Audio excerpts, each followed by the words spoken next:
So I'm going to give this disclaimer that this is a particular deeper topic to me, and so it might cause delays and some processing in my mental faculties. Please bear with me through that. The topic of today is going to be on an astrological sign of a woman. That's going to be the Cancer woman, which if we're not still in, that we're moving out of at this time. The dark-sided Cancer woman at that. This is not going to be like a part of my series. This is going to be a freestyle. Okay. Because I've had some damning experiences with this sign in regards to them becoming obsessed, infatuated, envious, jealous, and trying to destroy the fabric of my existence time and time and time again, leading up to this video as the final, what can I call this? Farewell, kiss of death, nail in coffin, eye for eye. I don't want to get on this camera and go to talking superficial fairy tale shit and saying things without having receipts and documents and proof to back up my arguments. I felt traumatized time and again by this sign, beginning with the golden child, which is my sister, whose birthday just passed recently.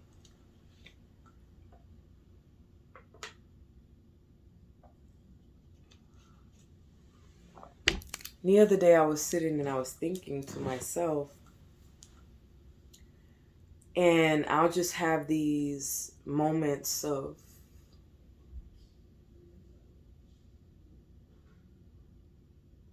what do they call that? These lucid moments, I guess, and memories that just come back to me out of the blue. And this one in particular, and I wouldn't expect that I'm going to be able to get into all of this, guys, on one video.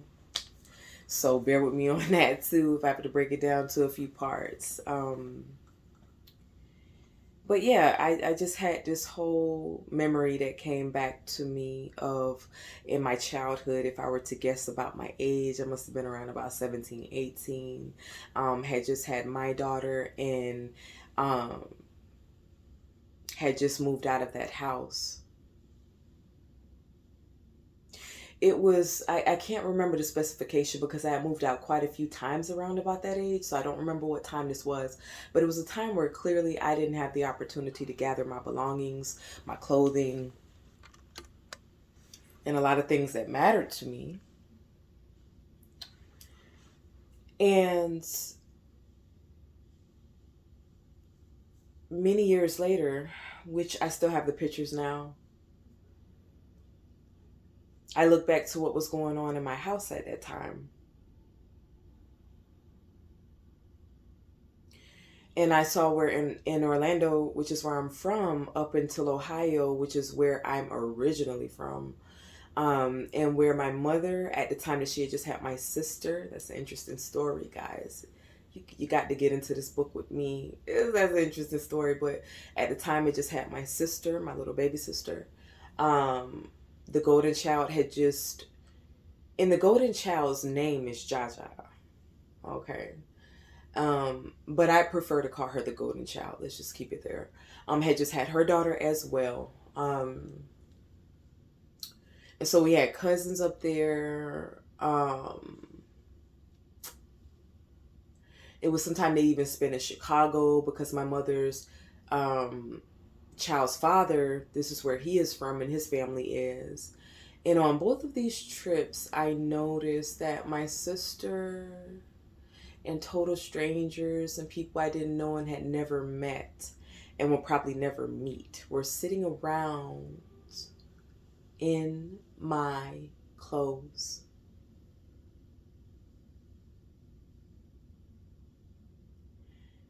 it takes a special type of individual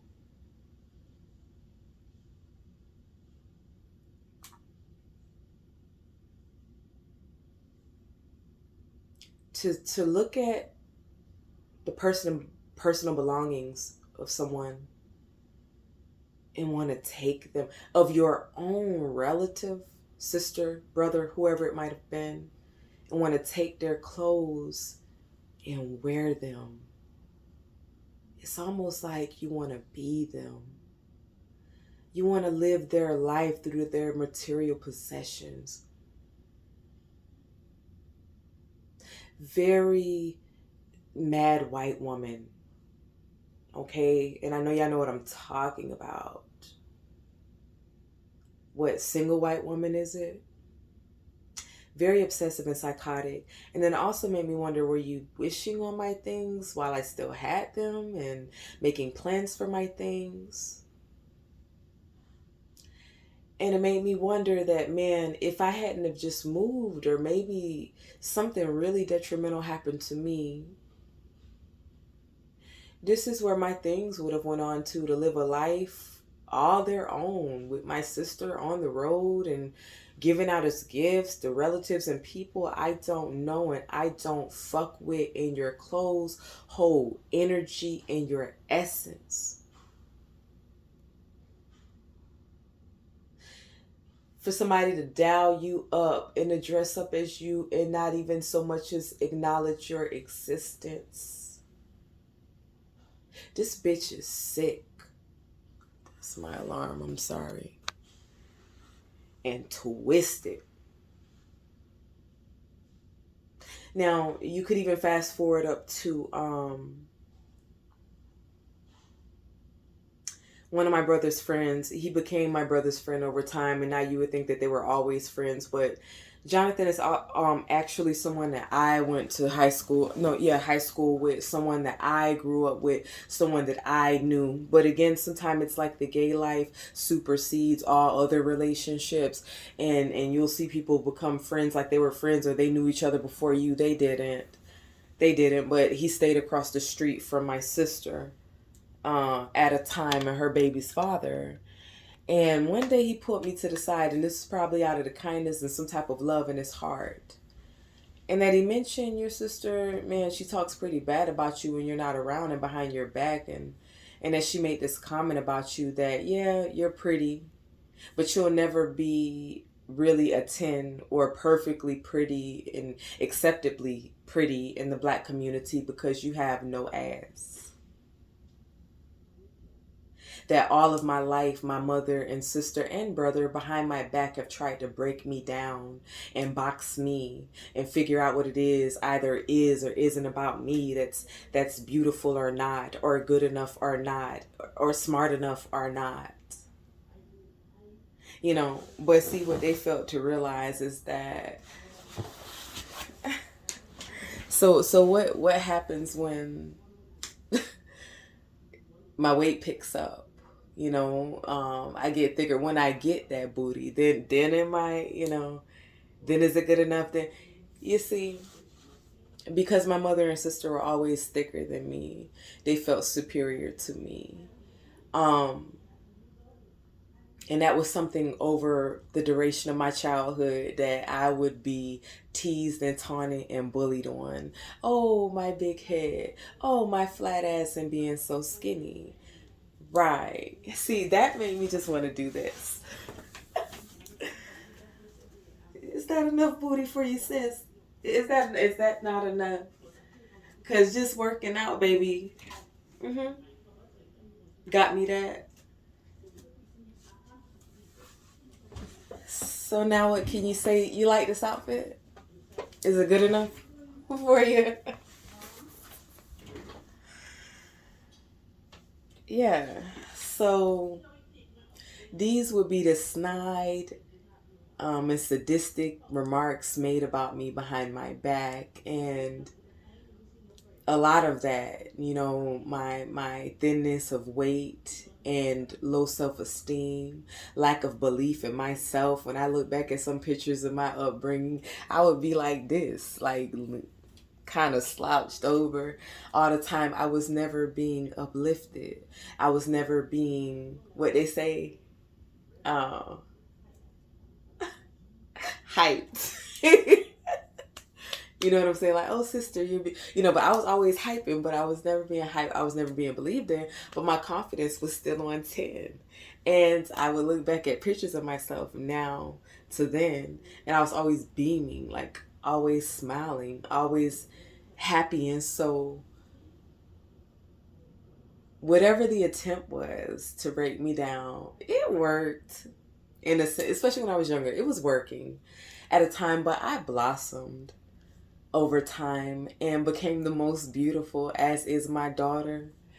And it created a lot of resentment, because I think that sometimes people, when they feel like they know where you come from, and or your insecurities or your fears, that they want to keep you in that little space. They don't want to see you in another light. They don't want to see you grow, right?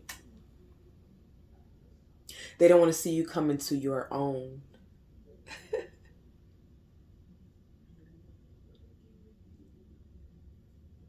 And so it's so much more, but like I said, I have a few other things planned and going on today, but I'm going to make it a huge effort to come back, and I don't care if it's the next few days, and just talk, and just talk. A lot of it will go into that, though. The dark-sided Cancer sign, and Capricorn as well. It was one last point I think I wanted to tie in. Give me 1 second, guys. 1 second.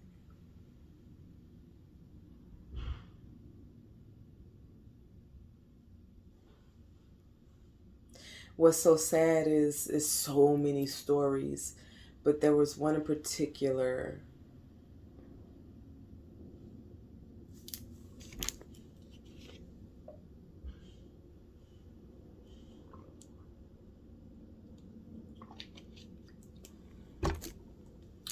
I can't think of it, so I guess I'll just add this pointer.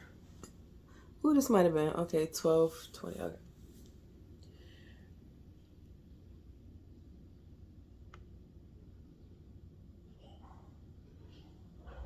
Like I said, I'm glad I gave my disclaimer. But when you're processing information, and then sometimes this is why people script it and edit their shit. But see, I don't do none of that. I just want it real. You know what I'm saying? And so I really just want to process, and so you got to bear with me for one moment. And so the things that I would want to get into for the next few days will tie into dark-sided Cancer and Capricorn. I'm going to add on to my series, make no mistake about it. But I just wanted to freestyle this and to paint even more of a vivid picture of some of these challenges of my upbringing and what made me the woman that I am today.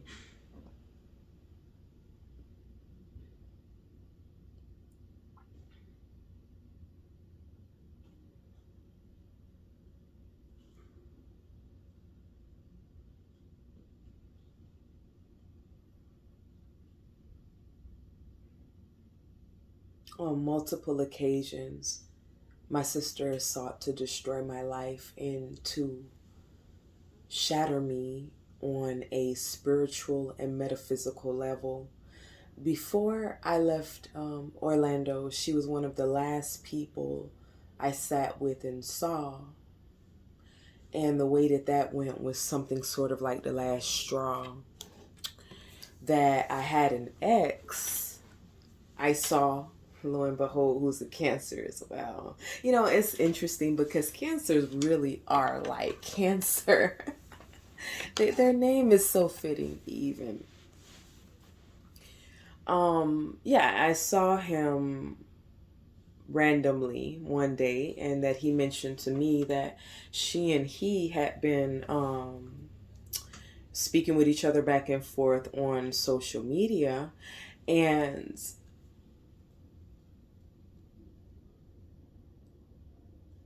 had even seen each other at one point. And so, I visited with my sister, and I sat there and I asked her about that, you know,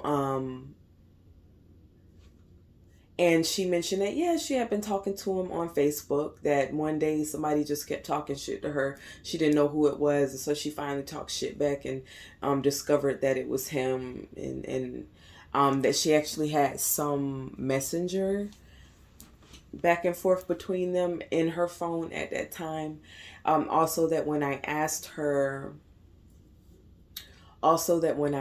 her about whether they had saw each other, that she said no. So their stories weren't adding up, and clearly and vividly someone was lying.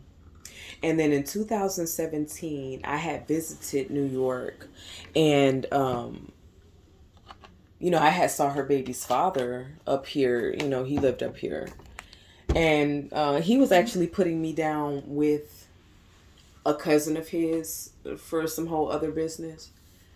And so he came to get me from the airport, it must have been. And even on that ride, because I stayed at that time for about a year in New York, and I must have saw him once or twice, but when I first got here primarily, and he came to the airport, picked me up, and was taking me to meet up with his cousin. And the whole ride was, we were discussing my sister. You know what I'm saying? I was defending her, telling him how he needs to get his shit together, be a better man to her, a better father, a really productive, conducive conversation that anybody could have been present even, and it would have been all on the up and up. But in the way that it was regarded at a point, I think it came up even in this conversation as I was at her crib the day that my ex came up. And it became very vividly clear to me that she was jealous, of me going to New York, but spending any time with her baby's father, and for any reason, any capacity. Although she and I were not talking at the time, so there was no way for me to come to her, talk with her about it. Either which way, that in the back of her mind, you see, Cancer, right along with Capricorn, are signs that cannot forgive, refuse to let go. But when you think of the symbolism, it's a claw. They grab, they hold, they don't let go. Crabs have death grip. Okay? So you can learn a lot about the nature of a person of the sign by studying the symbol. A crab is also a bottom feeder, and they walk sideways under the water and out of the water. And they're crustaceans, they eat shit and are at the bottom of the totem pole of the underwater, what do you call it? Underwater hierarchy, right? And so that very nature tends to follow the dark-sided Cancer man and woman, and even on the light side, they have a lot of Cancer crab-like ways. And so the concept of not forgiving, and so they'll sit there and ruminate on slights or perceived slights. And all of our lives, every man that this girl ever wanted only ever wanted me. And it was something that clearly and obviously is something that she holds me accountable for after all of these years. After sabotage, backstabbing, skullduggery type of shit I've experienced, it caused me to have to sit with myself and deeply meditate on what is wrong, what's going on, because I don't read words but actions that this person obviously feels a vendetta and like I've done something to them. And so it's clear to me that the golden child holds me accountable for every man she wasn't good enough for, or was too shy to approach, or they just simply didn't want her. She charged me. And so, again, it's an example of your sister or relative treating you as a competitor. Somebody they're competing with, like a woman off the streets. So to go back to the story of my last visit with her, to see that she couldn't get her shit straight, her story straight, and neither could he, told me everything I needed to know. And it was that they both had vendetta. It was told to me that I was talked about again, badly, behind my back, commonality, something at this point my sister is known for, notorious for. I can recall asking her if the shoe was on the other foot. And I was talking to your baby daddy personally and letting him into our business and our family business and dealing with him like I'm trying to get to know him, like I'm trying to get with, how would that make you feel? And she answered both ways, and so initially said I wouldn't be bothered. And then when I kind of pressed it, like, really? Because although that didn't happen, just me even going to New York and her baby daddy coming to pick me up from the airport seemed to be enough to set her off. But see, it wasn't just that. It's the culmination of the whole history of things that this girl has never let go of again, that she's charged me with and blamed me for her failures with men.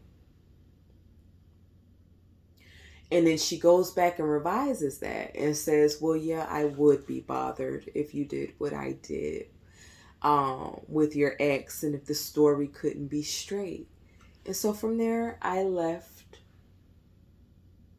I blocked her number and blocked her off of Facebook. And lo and behold, I have never talked to her since then. Even at that time, shortly prior to then, it had been a whole 10 years that I hadn't talked to this girl, and I hadn't missed a beat. And I noticed that there was another message left on Messenger, and I never read it until this day. I deleted it. And it seemed like a turning of the tables aspect coming into play, because back in the day it was always me left hanging and holding on and reaching back out and writing her and being dubbed. And so the tables had turned, because now I don't want to talk. I don't want clarity. I don't want anything. I just want to be left alone. And I've been better off ever since. Guys, I am not done with this story. You definitely want to stay tuned. Later today, I got to get my day going. Peace.